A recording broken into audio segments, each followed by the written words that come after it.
A perfect season for dreaming. Un tiempo perfecto para soñar. A perfect season for dreaming. Written by Benjamin Alire Saenz. Illustrated by Esau Andrade Valencia. Summer arrived gently, carrying a blue and cloudless sky, making it a perfect season for dreaming. Octavio Rivera, who was 78 years old, had a feeling that he was about to have the most fantastic dreams of his life. On that first afternoon of summer, Octavio Rivera dreamed a Spanish guitar falling out of a piñata, and the guitar was whispering songs of love to a sky filled with perfect stars.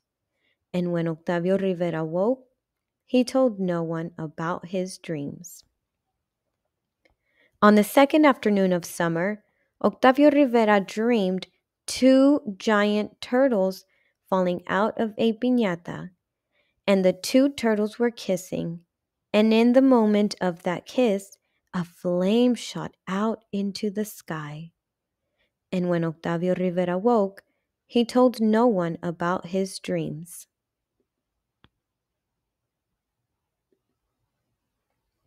On that third afternoon of summer, Octavio Rivera dreamed three ripe Italian pears falling out of a piñata, and the pears were turning themselves into desert cacti bursting into bloom. And when Octavio Rivera woke, he told no one about his dreams. On the fourth afternoon of summer, Octavio Rivera dreamed four pigs from Iowa falling out of a piñata, and the pigs had yellow wings and were flying to Chicago to see their Uncle Glenn and Aunt Nancy. And when Octavio Rivera woke, he had the urge to tell someone about the dreams he was having.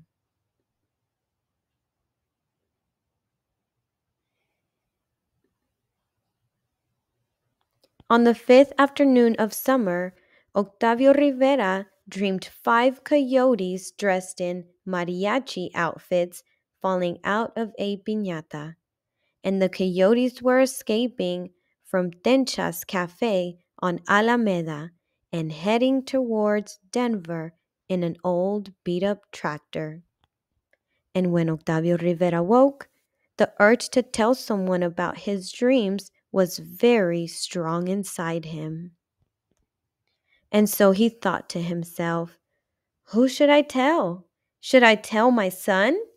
Should I tell my daughter-in-law? No, he said to himself.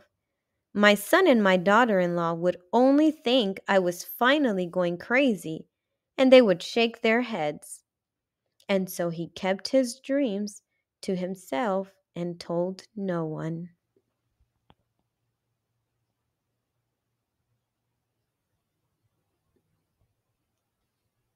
On the sixth afternoon of summer, Octavio Rivera dreamed six armadillos from Lubbock falling out of a piñata, and the armadillos were hitchhiking to Tucson, where they planned to read their poems at a literary festival.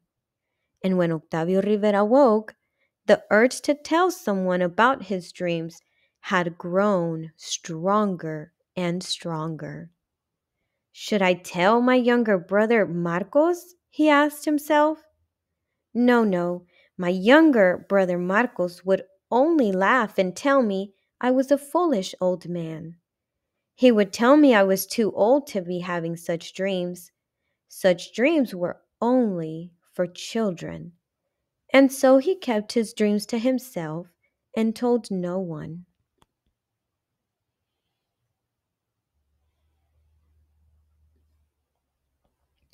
On the seventh afternoon of summer, Octavio Rivera dreamed 7 magic shirts falling out of a piñata, and the shirts contained all the colors of the earth, and they were busy chasing the little boy who had lost them.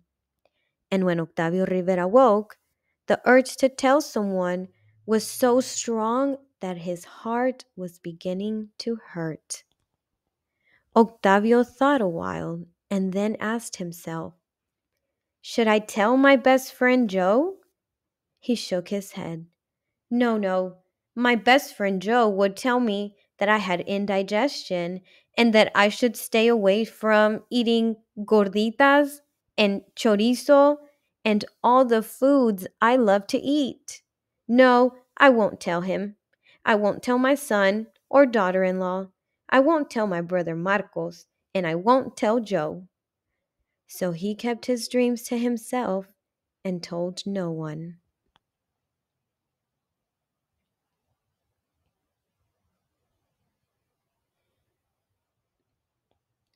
On the 8th afternoon of summer, Octavio dreamed 8 boys and girls falling out of a piñata. And 4 of the boys and girls were from El Paso, and 4 of the boys and girls were from Juarez. And they were all laughing and trying to hold hands. And when Octavio Rivera woke, he knew if he didn't tell someone about his dreams, then his heart would break. And then he smiled to himself. I know who I can tell. I can tell my granddaughter Regina. She's 6 years old, and she's always telling me about all the dreams she has. She tells me all her secrets. Of course, of course. How could I have forgotten about my beautiful Regina? So the next day, Octavio Rivera drove to Regina's house, and after she'd kissed him 10 or 20 times, and after they laughed and hugged some more, he took her to the park.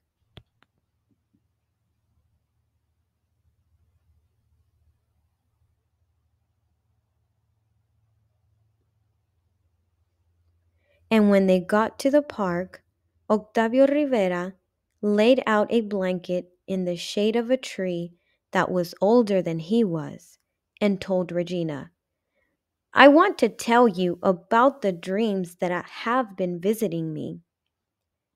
Dreams that visit Tata Tabo? Regina asked. That is what she called him, Tata Tabo. Yes, dreams are like good friends who visit and console you when you're lonely. Yes, like friends, Regina repeated. And I do love dreams. You know I love dreams. Because you're like me. Yes, yes. Tell me, Tata Tabo. I want to know every detail of all the dreams that have visited you.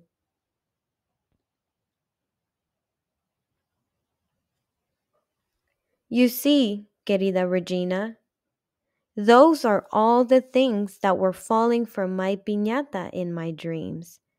Oh, oh, oh, Regina cried. You are the most beautiful dreamer in the world, Tata Tabo. The most beautiful, beautiful dreamer in the world.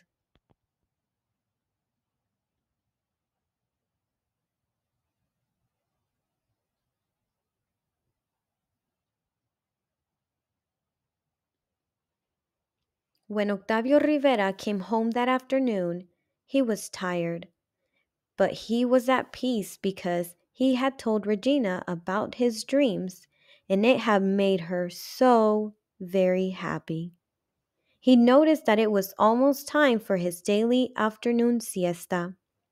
He looked out into the afternoon sky. He took off his hat and wished with all his heart to have another dream. He wanted his piñata to toss him down something fantastic and beautiful from the breezeless summer sky, something he would remember all his life. And when he went to sleep on that 9th afternoon of summer, he dreamed not 9, but 900 hummingbirds flying out of his piñata, and each perfect hummingbird was calling out his name and the large, beautiful afternoon sky was filled with a choir of hummingbirds singing, Octavio Rivera, Octavio Rivera, Octavio Rivera.